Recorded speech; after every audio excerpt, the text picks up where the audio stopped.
Now, in my own life, my early exposure as a young Christian, as a teenager, was to various kinds of charismatic Christianity.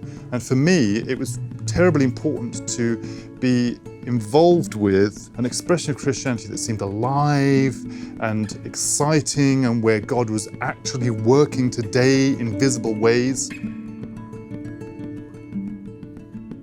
But I think as I went on, there were other practices that came to hold a particularly important role in my life and became really central. And some of those practices have to do with contemplation and reflection.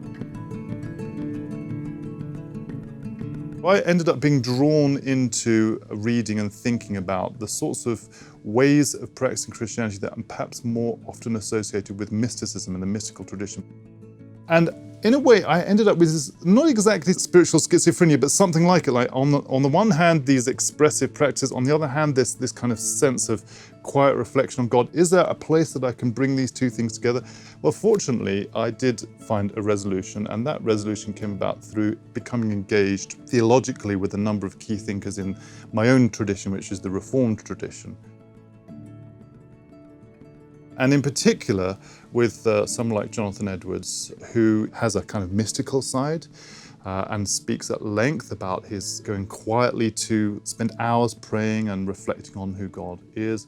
But also on the other side is someone who's deeply involved with the Great Awakening and with the beginnings of evangelicalism and the kind of amazing things that went on with the revivals there. And what was remarkable about Edwards, and that spoke to me about how I should think about my Christian practices, is that he didn't see there was any tension between those two things.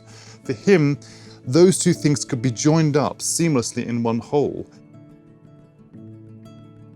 When I sort of came to that realization, it was one of those kind of quiet, as it were, eureka moments where I suddenly thought, wow, I don't have to think that these two things are competing with one another. I can have a Christian experience and a Christian practice where I can have times of quiet reflection. I can be still in the presence of God. I can seek His face. And then there can be other moments where we're in community together and we're in praise and we're in worship and we're experiencing God corporately in a profound way, but it's a different kind of way.